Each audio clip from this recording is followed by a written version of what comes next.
Buddha baby. We haven't filmed the podcast in how long? It's been many a months, or at least it feels like many a months. Welcome back, friends. Max, welcome back to you. Thank you. You're looking extra swole right now. It's probably all those open workouts you did. Yeah, it is. It just makes me swell. I was very impressed. Thanks, you did man. all 3 workouts. You committed to it. You talked trash to me after. I did. I beat Brandon in the open.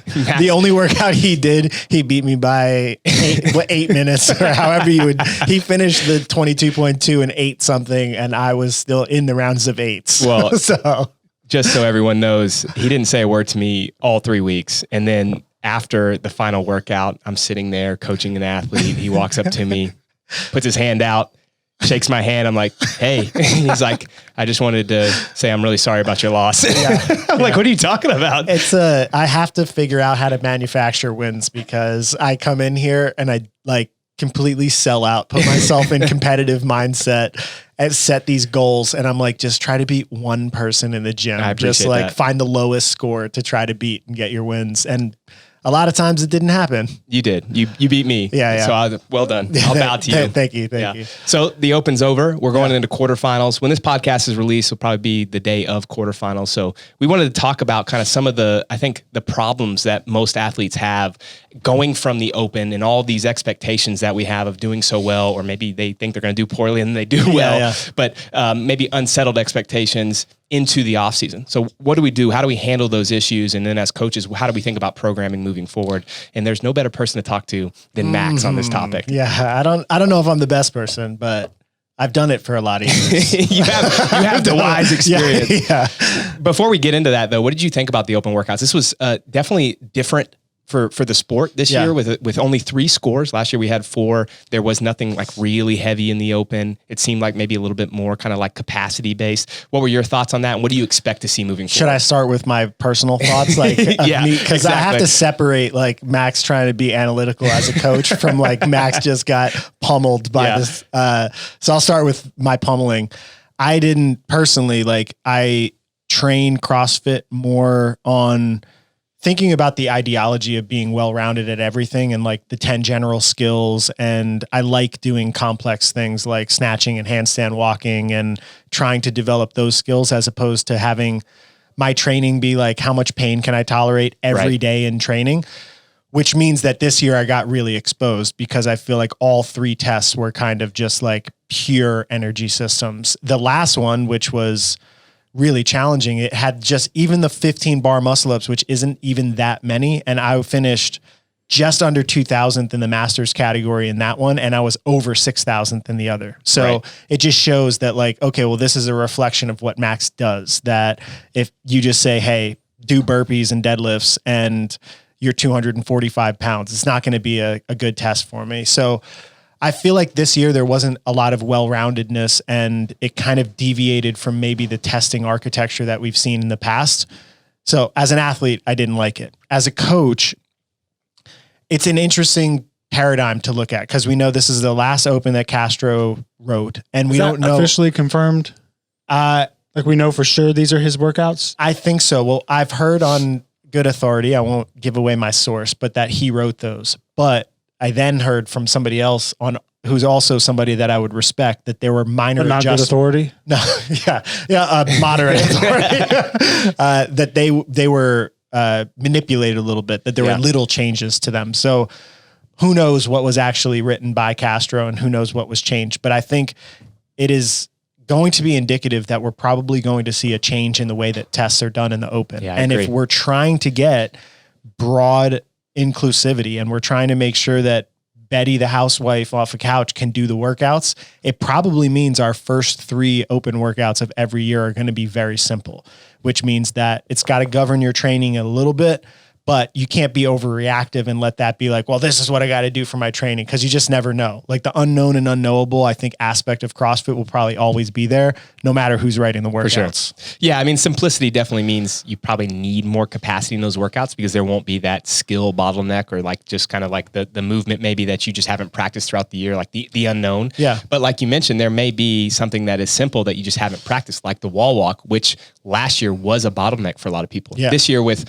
only 3 per round, around and the mixture of the dumbbell snatch and the box jump. It was more about capacity. But I think that does change the kind of the trend of training maybe for some people, but we'll talk about why that may be a bad idea because especially if you're trying to move forward into quarterfinals or semifinals, we know that they're going to have more well-rounded tests, and likely you're going to see things that you didn't see in the open. Yeah. One thing I'd say I didn't like is that I didn't like that they never repeated something. Yeah. This was the first year. Well, the first Open 2011 was no repeats, obvious, because it was the first one, but every year after that, they put that thing in, which I found really interesting because every year when I watch the highest level people do a workout in the Open, I'm like, that can't be beaten. Like, that's just like, they just went like a 22.1 or 20. Yeah, it was 22.1. The best scores were literally just, to me, them doing wall walks, power snatches, and box jump over step offs at full speed. Yeah, no break. With no break for the entire time. But if they repeated that, somebody probably beat it by, just because you have the score and everyone got the transition tight, somebody would probably beat that top score. So I find that interesting. And do you think, hold on, let's back up real quick. Yeah. Do you think that the affiliate people, so people in regular class, do you think every year when it came back around, they were smashing their times? Well, that is actually the thing that I'm interested in. I don't know. Because I wonder if they weren't, if it's like, hey, let's take, because, they're trying to make a push on, because the elites and even higher level RX, this isn't as serious as it used to be. Yeah. So I wonder if they're like, hey, let's take those out. Yeah. It's possible because an intermediate, like for me, I would say from a CrossFit perspective in 2019, I was like more fit because I was doing all of my training at that time was CrossFit. I was doing double, triple sessions. And I was focused on all of the skills. So like I was doing over 100 burpees a week. This time I did burpees 3 times in 6 months. So like there's no way you're going to be efficient at doing them. Even if my like general energy systems are okay, just supporting it in those movements that I haven't done is just impossible. Yeah. So I think that it's really possible for intermediate athletes to get less fit on repeat tests. That's really funny. I haven't thought of it that way, Chris, but that is very true. Like if people aren't practicing it in the classes and then there's like this huge uproar of like, I'm not getting better, I'm going to leave the CrossFit gym. That could happen. Yeah. Yeah. It would work against you. I'm not saying that's what's happening. I was just kind of curious. Yeah, I agree. But with that said, if you are training as, let's say, an intermediate athlete and you're in a program like ours, TDD Compete, you did get better. So those that are consistently training on retests will always get better as long as they're following a good program. But I do think that in a class setting, it's just different. You're not going all the time, or maybe you have, like for me, once we had kids, it was just harder and harder to train consistently. So that could happen. Yeah. And I think too, the mindset around competition, like I love the Friday Night Lights thing. It's enjoyable to come in, but I think it's not about the competition and it's about the community. Yeah. That is what people are really enjoying about that experience. And if that's the case, it doesn't really matter if you step into a community event in your peak shape, right? Like people are just showing up. Then maybe they may like had a bender the night before and they still just want to come in and do the workout with their community because it's loud. It's like going to a club almost, just like high energy experience that most people don't get. People are cheering for you and pushing you. So I don't know if the score matters. It is kind of weird though, because CrossFit oftentimes would be like, see, CrossFit works. You see Matt Frazier PRing from 16.2 to 19.2. But if you say like, well, the gym people come back and they're like, we all haven't got as fit. I did worse than my thing 3 years ago.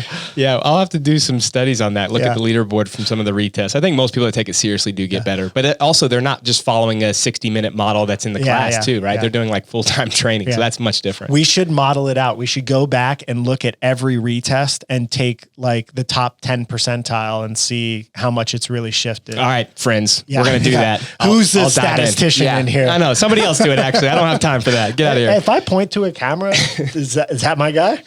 That's your guy. It's not even on. You motherfucker. He just put that there so you think it's on. All right. So talking about some of the problems, I think just from my coaching experience, which isn't as long as yours. So one of the things that this is probably the most common one, is people do these open workouts and they either get crushed or there's just like that one or two things that they don't do very well on. They're like, my engine's bad. My capacity sucks. And so immediately in the off season, they go right into like, I got to go hard all the time. I'm going to be doing 20-minute AMRAPs, or let's say it's a 5 rounds for time or chipper workout, whatever it is. And they just start grinding day after day after day without any real structure. So I wanted to kind of hear your thoughts on that.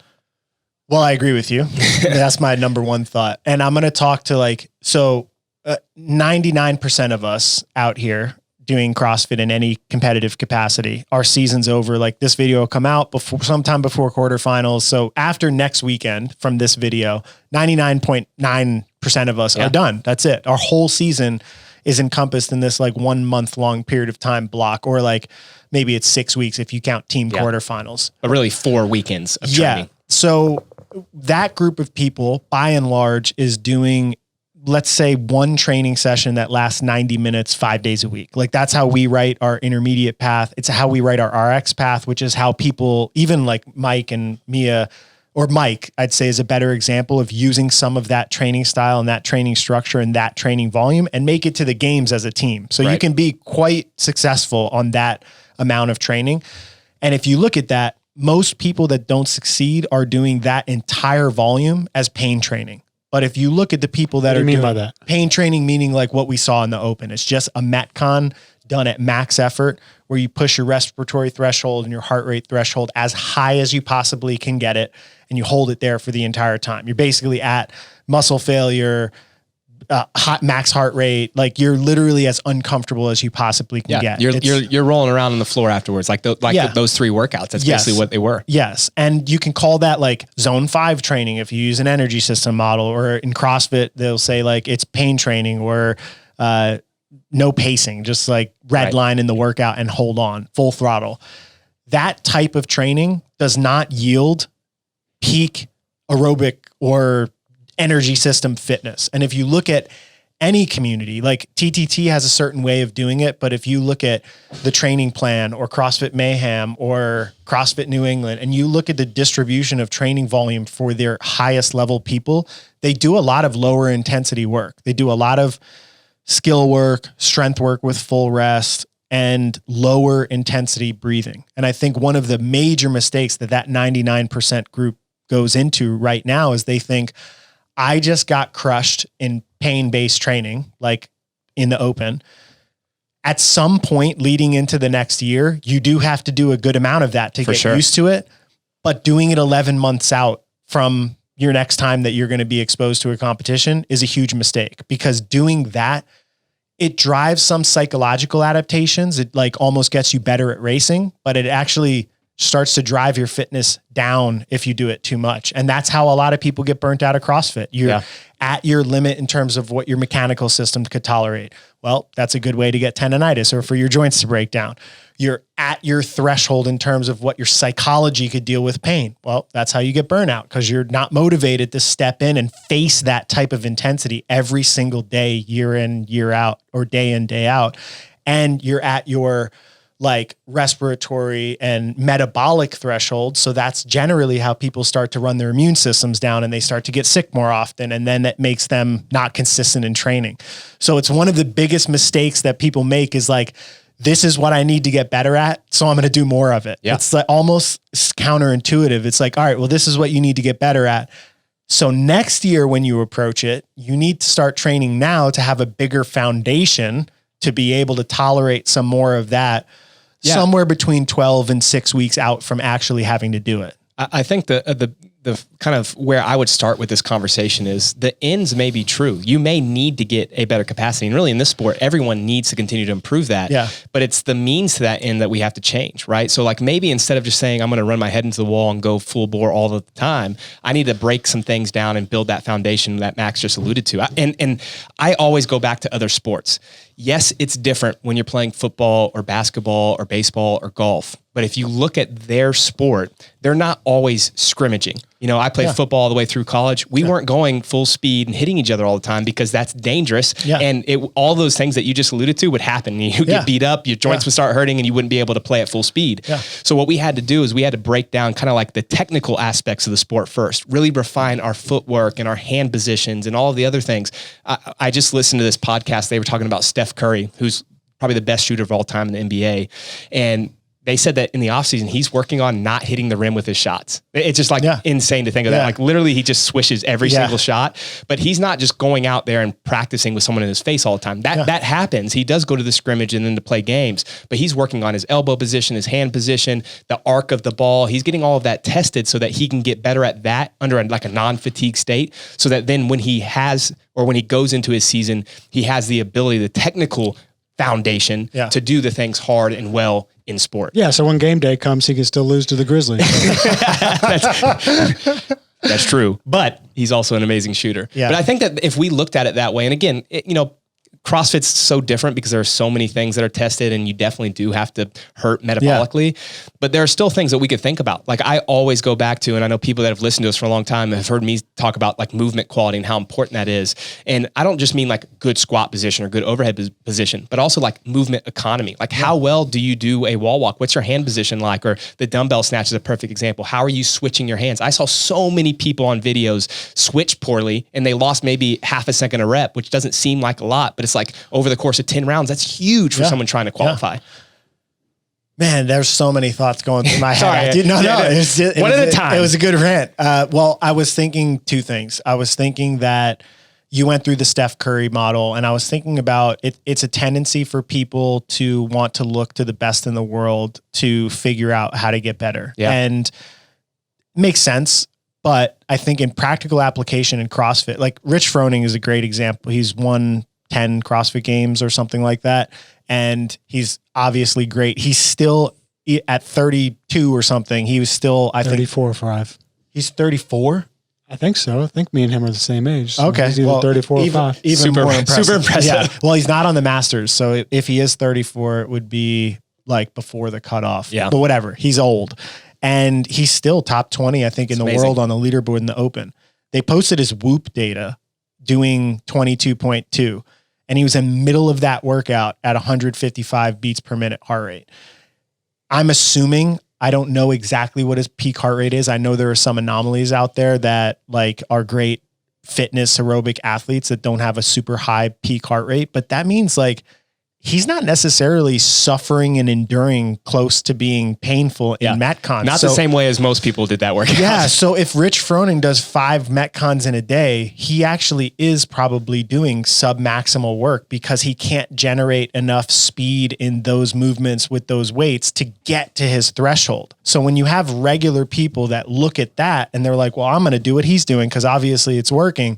They're not getting the same stimulus because they don't have the same body and they don't have the same just general overall training background that he had when he did some of the things that we would recommend intermediate athletes do at this point in their training career. And that's why we built the intermediate division of TTT Compete so differently than we built the RX and Elite, because we understand that like, oh, if you don't have the skills, putting more of those shitty skills into Metcons is not going to make you better at them. You have to do more skill work to be able to do them in Metcons at intensity. A perfect example of this is the bar muscle up workout. So you mentioned that was your best score and you actually did a pretty good job. But if you had to like rate your capacity, there's probably 2,000 or 3,000 people that may have quote unquote a bigger engine than you that you finished ahead of because your bar muscle ups are really clean because you've worked on the skill of that. And so I think like you're thinking about all of these things and maybe that's the only like high skill that was tested in the Open. But if you can do that well under non-fatigue state, then you can start transitioning it into a fatigue state. And then you can still kind of remain through the 15 reps to be able to turn over and do the things well that you need to. Yeah. So like taking that example, an elite athlete would be like, I'm writing progressions for Sarah in bar muscle ups. And one of the things that she gets bottlenecked on with bar muscle ups is specifically grip fatigue. So we tried doing bike erg intervals into bar muscle ups and she can hold big sets at a high heart rate. Then we did touch and go power snatches and touch and go power cleans, which creates grip fatigue, which then becomes the limitation in doing big sets of bar muscle ups. So we started creating some progressions. Then her training sessions look like 2 rounds for time, 15 touch and go hang power cleans at 105 pounds, 15 muscle ups. It's practicing big muscle up sets under fatigue with a barbell. Now, if you take somebody that's not at that level and they chicken wing every bar muscle up and I say, okay, I'm going to give you that same Metcon, it's going to take them 20 minutes to do that workout. All the reps are going to be bad and broken up and they're not actually cultivating the skill. So the elite methods don't look like the intermediate methods. It's like, okay, well, first let's start with being able to do 0 fatigue and get the reps clean, get the body line's right, turnover right, no chicken wing, limit the amount of joint stress that it's going to take and make it look nice and polished. Then you're like, all right, well, now let's add a little bit of capacity and let's try to do it in an EMOM format. So you're starting to build some density. Then you're like, okay, you can start to do these. Now let's do some intervals and let's do some burpees into bar muscle ups and then give you a rest. So that way you're getting through that work faster than if I said do 3 rounds for time and you got to your red line and your muscles just break down and it looks like shit. You get time capped. It's like, well, that's not beneficial training for you. Once you get that and you're like, oh, now I can do them in intervals on 2 or 3 minutes rest. Now we test them in Metcons, and having this kind of step-by-step process of getting better and building yourself from a beginner athlete into intermediate athlete, into an RX level athlete, into an elite athlete, I think is how most evolved sports train. Yeah. But because our sport is so new and because we look a lot to the peak people's like, well, these are the workouts they're doing, so I want to match their workouts. In my mind, that's a very, very poor way to train unless you're already close to being an elite athlete and you can handle doing that and pushing yourself at speed. Yeah. I would say that you can do that, but you can never really raise your ceiling that way. And so the way that we're talking about this by building the technical aspects of a movement first, and bar muscle up is a perfect example because that is a technical movement. Yeah. We're trying to build a nice foundation that we can build that, so-called house on, but also try to build that ceiling up a little bit so that once you have the technical movement the efficiency of that movement that you need, then you can layer in the conditioning. If you, to Max's example, only did Metcons with bar muscle ups and it was taking you 20 minutes every time and you were chicken wing and failing all the time, it's going to take you much longer to be able to do that workout in 5 minutes, like let's say Rich or someone else that we would give an example of. Yeah. So always think about the process long-term as opposed to, I just need to get better at this right now, so I'm going to throw it into Metcons. And I know that the temptation is always there because your friends are doing it. You see people on Instagram, but if you take the long approach, which I know maybe seems boring, but like if you can do 15 bar muscle ups in the Open next year and qualify in the top 10%, it's worth it. Yeah. And again, in the 99% of people that I'm talking to, the people that did not make it through quarterfinals, your season is going to be encompassed by this period of time. You want to have fun doing it. You want to stay doing it. Putting yourself at risk of like injury, of not liking to do a movement because you're failing at it all the time. To me, it's just not worth it. It doesn't make any sense. It doesn't make you better at the sport. You're not going to be paid as a professional athlete in the sport. You don't need to be training 8 hours a day to be able to refine them so you can do 15 unbroken at max heart rate in something like 22.3.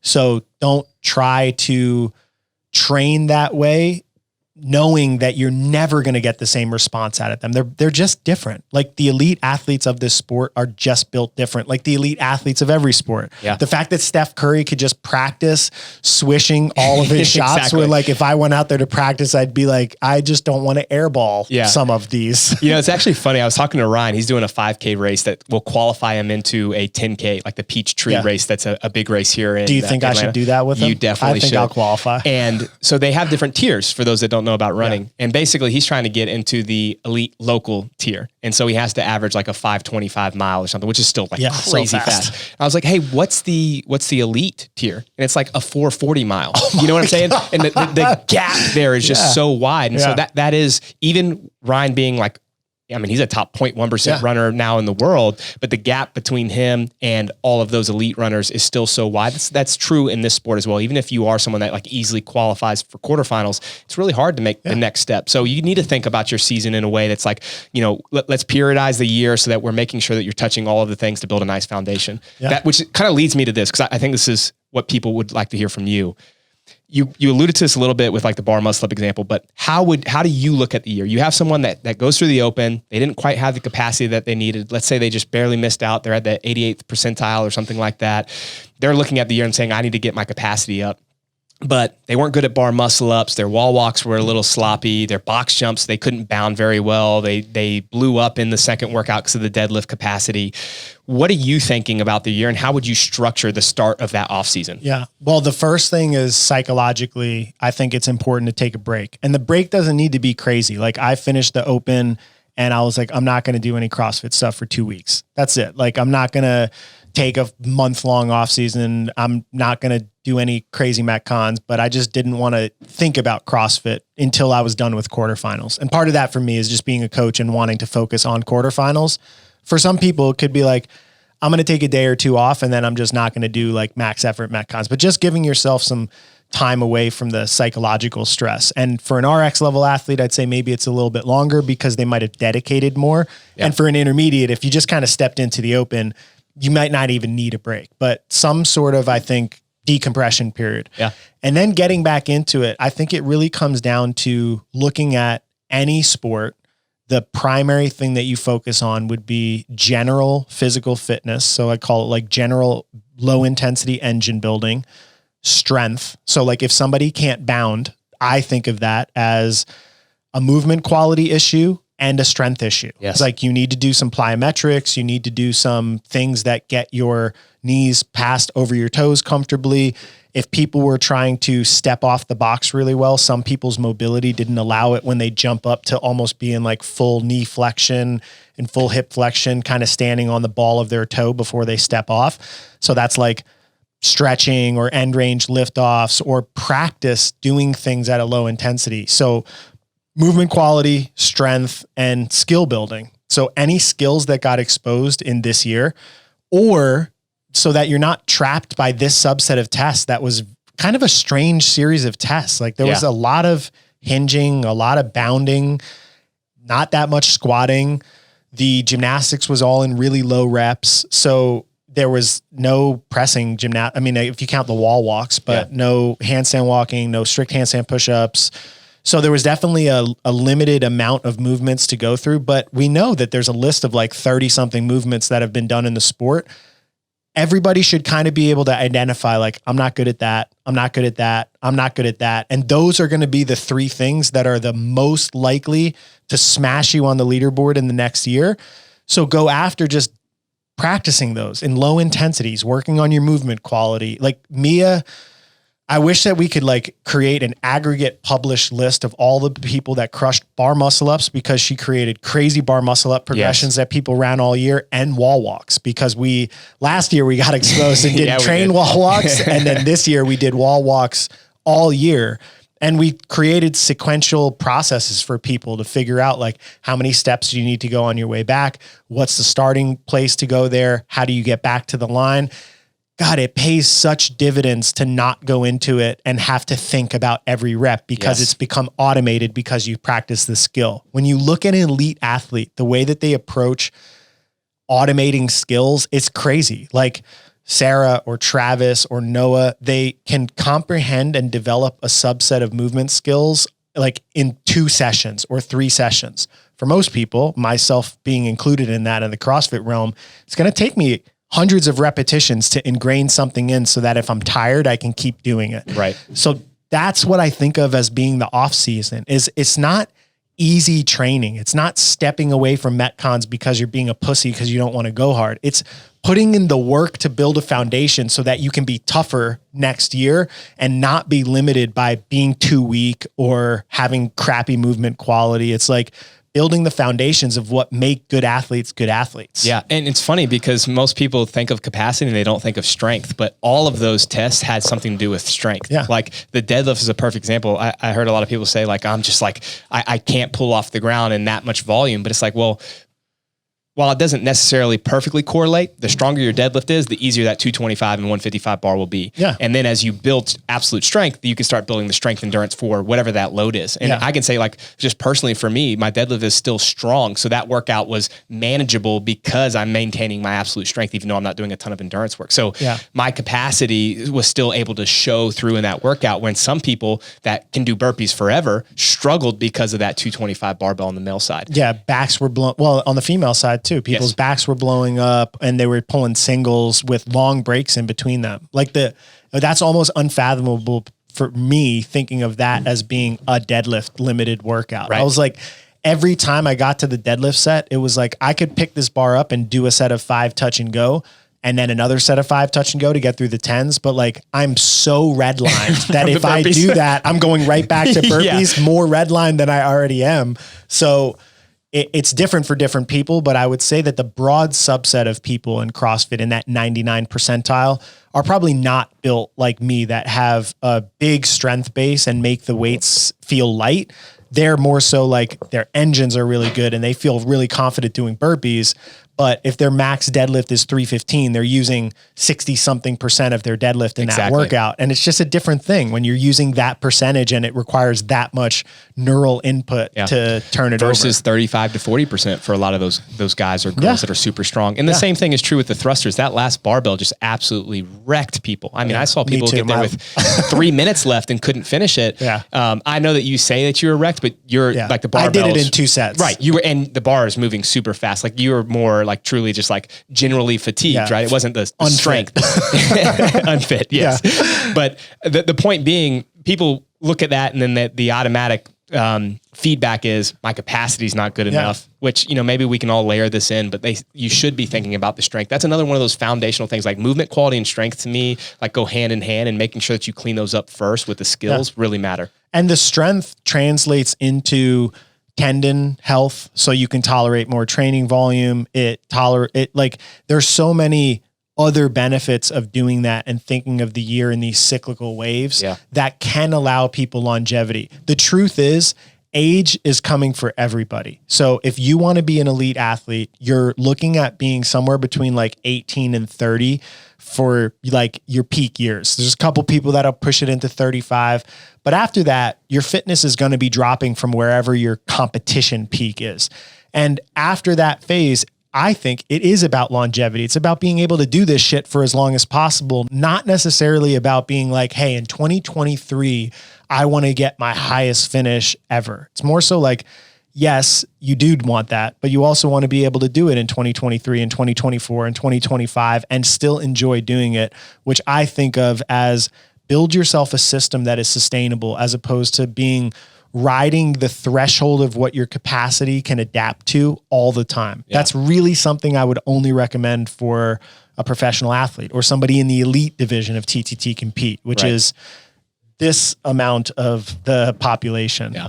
One of the other things you made mention of was kind of being overly reactive to the tests that come out in the sport. And we're all guilty of this. Something new comes out and it's like this new and shiny movement, maybe like the wall walk last year. And like, we've got to do this right away because we're not good at it. Yeah. And I get that. But I think the tendency for most people is then they only focus on those specific movements or the limitation, going back to the capacity thing, that they think that they have. And so the only focus on their off season is this one thing, which to some degree is probably a good thing to make sure you're cleaning up that, that limitation or that weakness that you have. But then if you disregard all of these other things you need to get better at, what happens if all the tests change next year? So I think that that's something that it's always good to have someone that's overseeing your training and in our coaching and in like TDD compete, we are still thinking about all of the other things that have been tested. And that's why we take all of the data from the last 12 years and what may come out in the future and say, we're going to hedge our bets on this stuff. Yeah. I think it's important to do because people, I've seen it for so many years, like the deadlift box jump workout. I forget which one that was, 17 point something. It was like a deadlift box jump ladder. Yep. Okay. So that workout came out and that workout ruined people. It started with like a bunch of volume of light deadlifts and it increased to like 365 for men. So I think it went 135, 185, 225, 275, 315 and 365. And largely I would say that the CrossFit population was overtraining weightlifting relative to like powerlifting style movements. And if you think about weightlifting, especially if you're doing repeated barbell cycling at something quasi heavy, you're picking it up off the floor, cleaning it, and then dropping it. So there's no eccentric loading on your back to bring the bar back down to the ground. But when you deadlift, you're holding on to the deadlift bar and you're going down every time. Totally different. Way different. Game. Yeah. So that workout exposed a lot of people that were doing weightlifting programs. And then people went on these long weightlifting or long powerlifting programs. Like I'm doing 5-3-1. Yeah. They stopped. What happened. Yeah. Stopped doing. Yeah. It became more popular in CrossFit as everyone's deadlifting all the time now because deadlifting exposed them. And then the next year, I think was 2017. I think it was 2014 when that workout, the deadlift workout came out. Okay. Well, whatever the case is you come out the next year. It was a clean and jerk, the heavy clean and jerk 2015. And there's no deadlifting, or the deadlifting was like 115 pounds. And it's like, whoa, this is a whole different stimulus. People tried to get their deadlifts up to 450 so they could cycle that last barbell. Right. And it literally ruined their training because they didn't think about the big picture of things.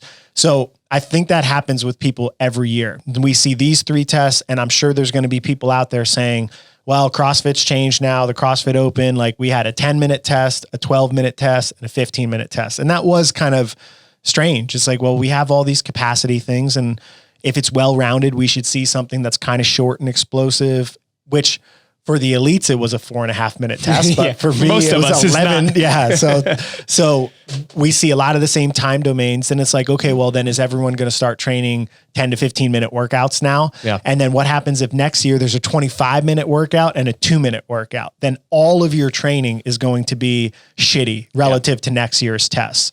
So I think it's important to use 2022 as information to guide training, but not without putting it into context of like, okay, well, what was 2021, 2020, 2019, 2018, and how does this whole pattern of training and what people call classic CrossFit influence what we are likely to see next year? So I think what we try to do is we try to stay true to the philosophy of being well-rounded in fitness and the data of what has come out in the past, but we don't try to make predictions to say like, well, this is going to repeat or this exposed me. Yeah. Yeah. Hedge our bets. I mean, it would be like people that are overreactive. It's like rolling the dice, getting double threes, and then betting on double threes only the rest of your life. You know, like it just doesn't make much sense. No one would really do that. And so the same thing is true. Like, let's work. When those double threes pop up. Yeah, buddy, we made some money. Got it. I like that metaphor. We trained wall walks quite a bit, but we didn't do that at the expense of handstand push-ups and handstand walking and all those other things. Now, they didn't come out in the open, but guess what's going to come out in quarterfinals likely, or if it doesn't there, semifinals. So we will have our athletes prepped for all of these things. Yeah. It's something, yes, you have to add to the list, and it's something that you need to be obvious. You need to know that that's an obvious limitation for you, whatever it is. Yeah. But still, it can't all consume everything that you're doing in your training. That's just a dangerous game. And then you kind of like forget about all these other things you need to work on. Yeah. And it also, I feel like it would make training sucky. Because I agree. When you suck at everything that you're doing, yes, it's like my golf game. Well, also, if your training is all revolving around these 3 tests, that's so unlike why most people get into CrossFit. You get into CrossFit because you want variation and you want different things and different stimuli, and you want it short and heavy one day, and you want it long and light another day. And you're like, all right, well, now we're going to make them light and body weight oriented and 10 to 15 minutes long every day, which I think is sad. That I hope that doesn't happen, that the community does that, because I think it will make people less fit according to CrossFit's definition. And it'll make it like not that much different from an aerobic studio. Yeah. It's like, all right, well, you guys are just doing bodyweight aerobics all the time, and now you're weak and unskilled and not good at CrossFit according to the ideology that you laid out. So I assume that we'll see a big change in the testing body for quarterfinals. But even if we don't, I still think it's important for just health and wellness, like you mentioned, to stay well-rounded. Yeah. And for intermediate, or for that 99 percentile who's not getting paid in the sport, that's important. I think for sure being strong so you can have good hormonal profiles and good tendon health, and not overtraining your metabolic system so your immune system feels good. Like all of those things matter. They matter more than, like, I forgot where I finished on the leaderboard. 25th, 5,000th. Let's say I trained all year at the most refined level I possibly can and put all of my focus on CrossFit. Let's say my ceiling was 18,000th.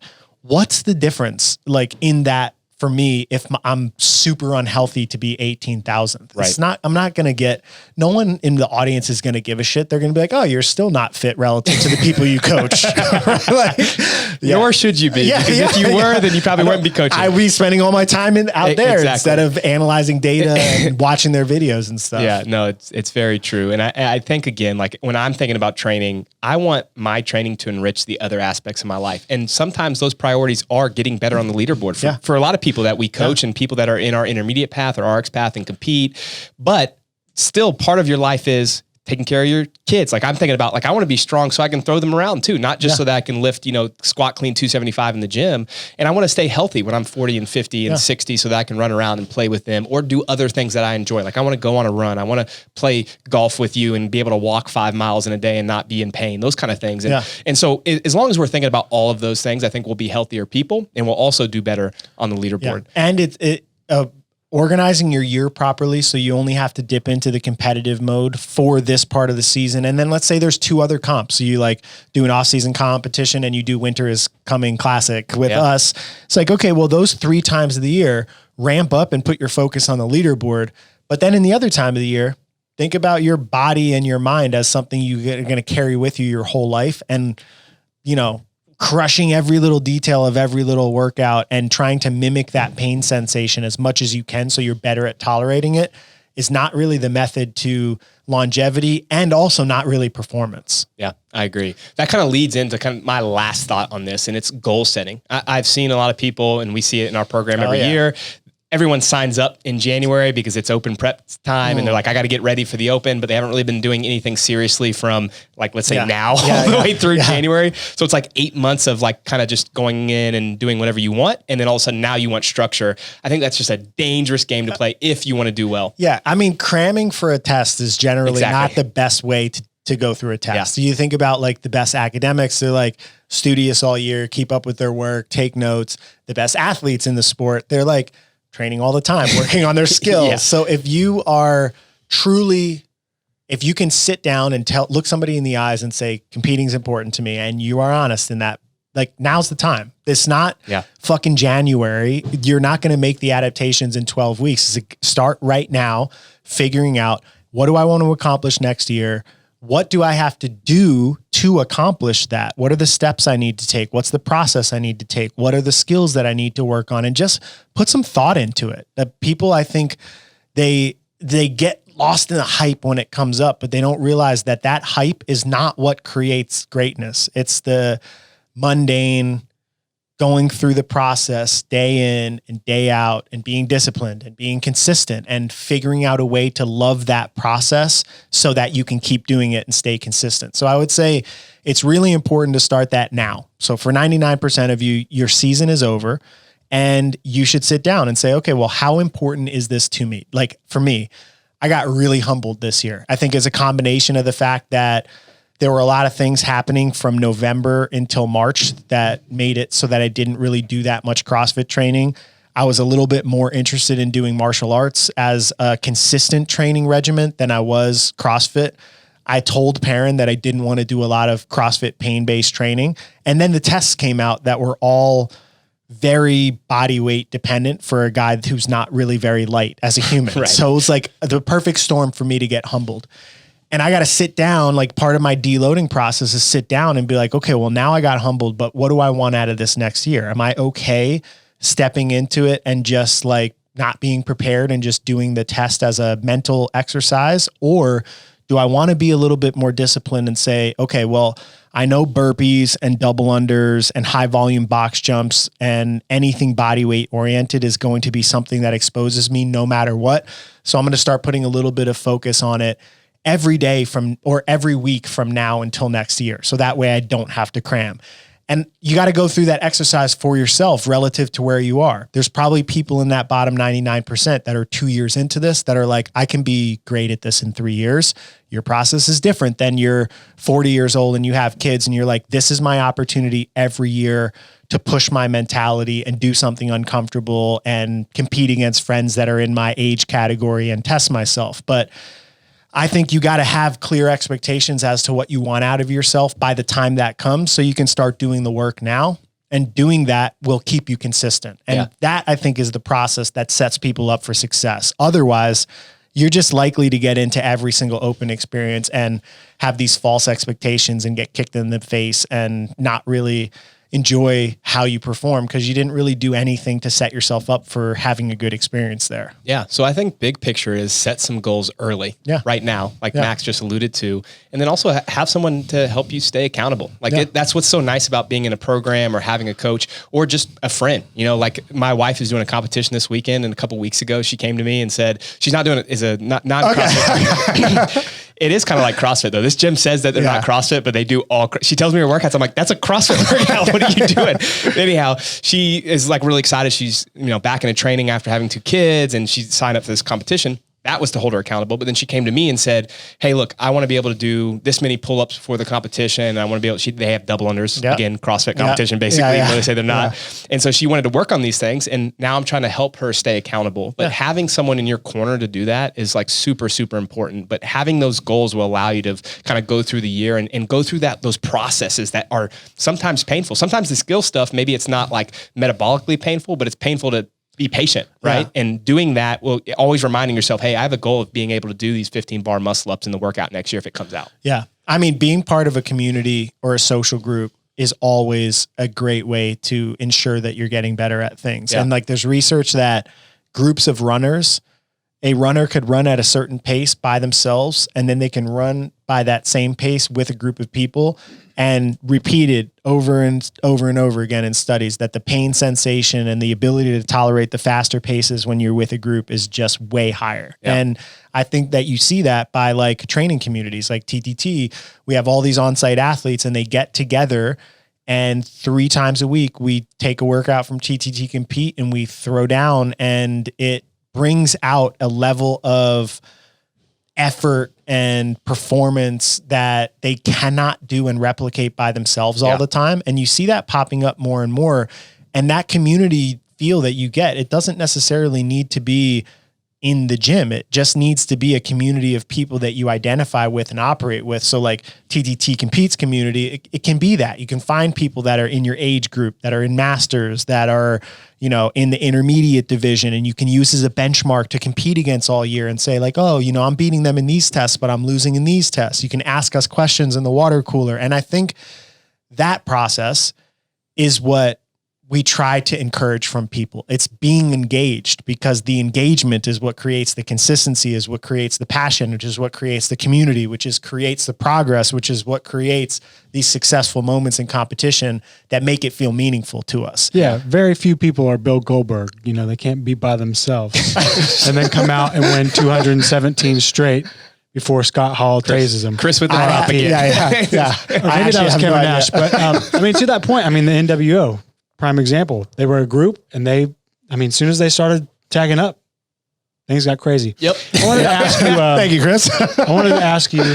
So you're talking about there was a giant caveat there with everything you just said, that they needed to. What is that? This year, the snake. Oh, nice. There was a giant caveat that all these people had the goal of competing or wanting to be better at competing, wanting to improve. What about the person who just went through all that and then realized?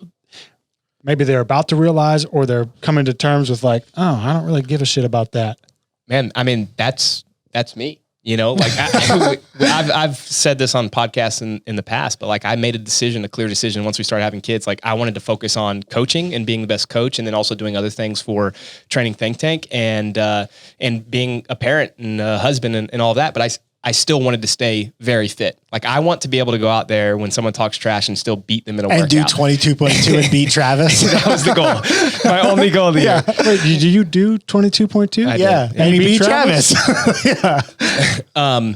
But part of that process for me is coming to terms with, I'm not going to do some of the things that I used to do. I'm not doing a ton of gymnastics or the higher skill gymnastics work. I still do some hand balancing. In higher volumes. Yeah, higher Basically, volumes. You don't want to do 50 muscle ups in a session. Or 50 chest to bars. I do a ton of strict chest to bars or strict muscle up work or hand balancing work. I want all the skills, but the way that I kind of view my training is more, again, for that balance of health and wellness and still being able to go hard when I want to go hard. And there's a place for those people in our programs, and there's a place for those people in the fitness world. I would say most people end up in there at some point. You know, we have people all the time. I have people that have coached for 7 years now that are getting out of the CrossFit space, but they still want to train. You mean competing in CrossFit? Yeah. Competing in CrossFit. They still want to train. Hey, I want to stay healthy. Hey, I still want to have a 6-pack, or hey, I want to be able to go and, you know, do a 5K or do this triathlon. Maybe their goals change. And that's a conversation that we can have. And that's also an opportunity. That's why we set up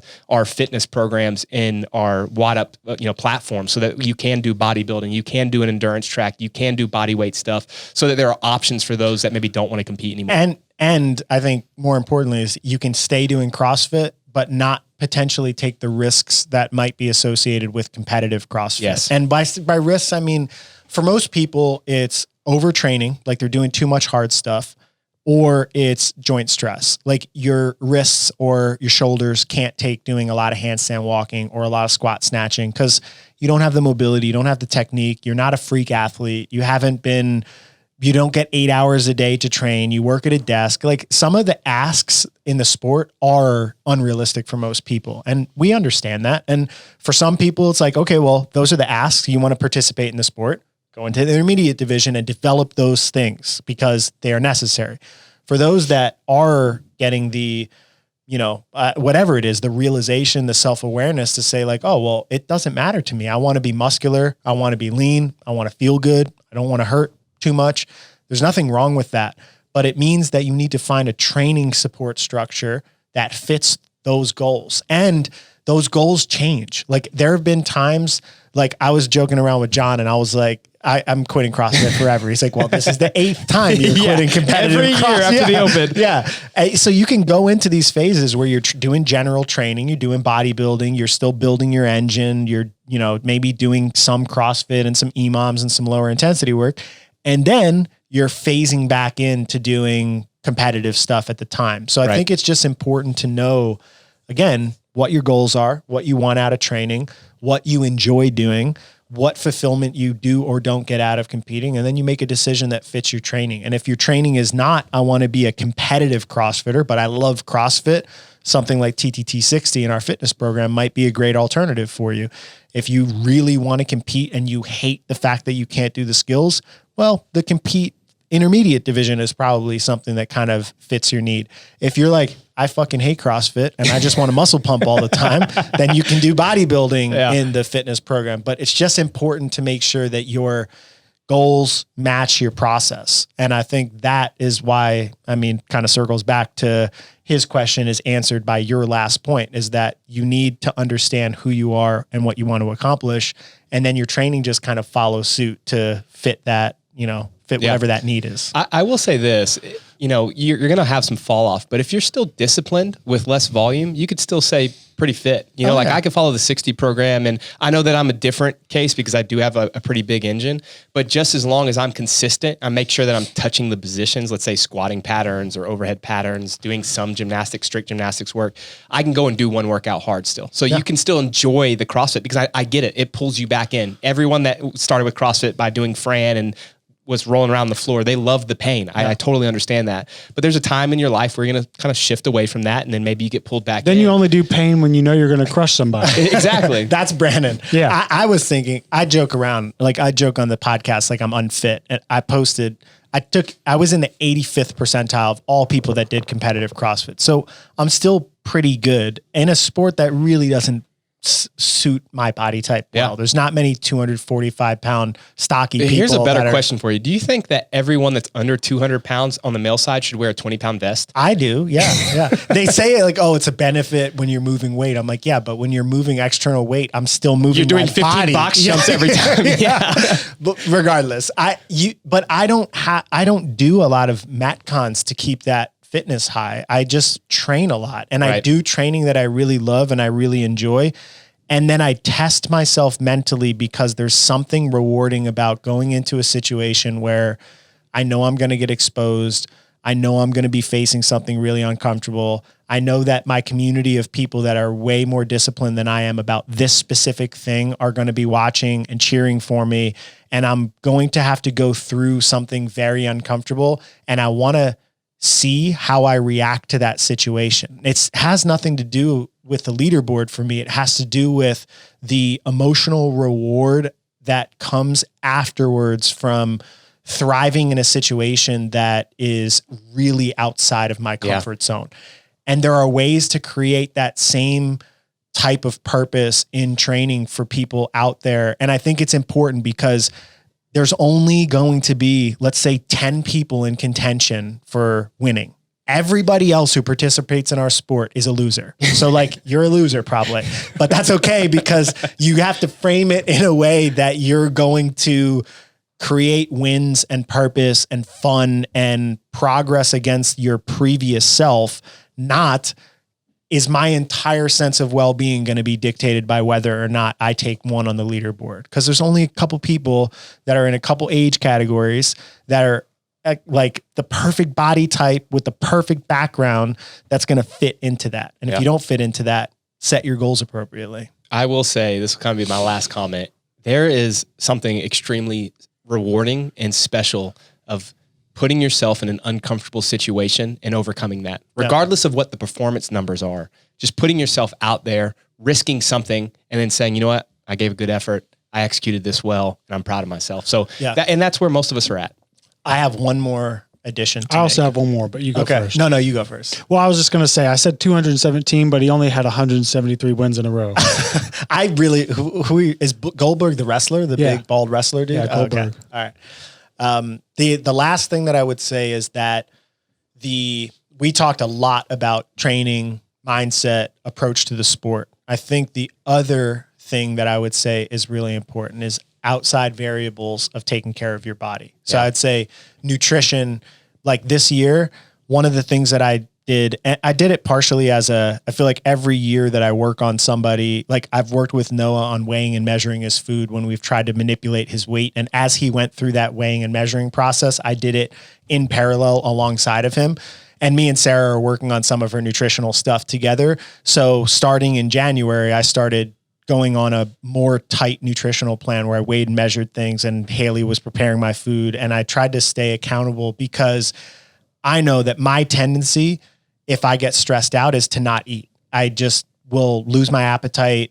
That's ironic for some people to see a larger human and say like, oh, this guy's tendency is to not eat. Yeah. But it just happens. I'll eat something for breakfast. I'll go all day without eating. Generally, I'll eat a dinner and maybe some snacks. But if you add up all of those calories, it's still underfed relative to what I need, which then suppresses my metabolism and then makes me gain weight easier. So it's kind of this like weird process that I have gone through for many years of my life. And it's like the reverse fat bastard. yeah, exactly. I'm stressed, so I don't eat. So I go through that and I'm like, okay, well, I'm trying to compete in a metabolic sport and I've already committed to do the Open, so I'm going to feed myself. And the difference that I felt in my energy levels and stepping into the workouts and not feeling like I had that adrenaline crash was super high. And I attribute that to getting some help from Tracy and Becky to make sure that, it's just little things that you can do that can pay big dividends. Food would be one of them. And if you need help with food, that would be, oh shit, what was that? Noon, hydration. That's another good one. Look at this guy. He's got some good ideas sometimes. Gotta put that in slow mo. He's just getting hit. I mean, what if that would have hit him in the face? Yeah, my eyes. Speaking of, I got hit in my nose yesterday in sparring and it's sore. It doesn't look. It didn't mess up. But anyways, food, nutrition, sleep. For CrossFit, I don't mean to be insensitive, but there's a lot of people that are in the intermediate division that their body compositions are just not optimal for the sport. They're either way too small and not muscular, in which case going on some sort of a beefcake program and putting on some muscle mass. Like Tracy talks about her food all the time and that she's basically constantly eating to put on weight and get stronger.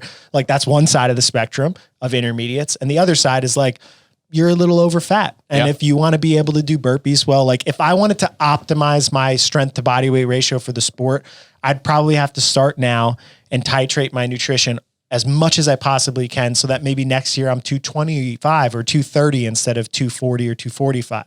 But I can't start that process in January because it's just like you can't lose the weight properly and not just catabolize your muscle and just turn yourself into a walking zombie that quickly. So I would say the last thing to add is take care of just the meat bag that you have. Feed it well, sleep it well, rest it well, and build those habits now so that you're not trying to put them in place next year cramming for the test. I love it. You want to go train?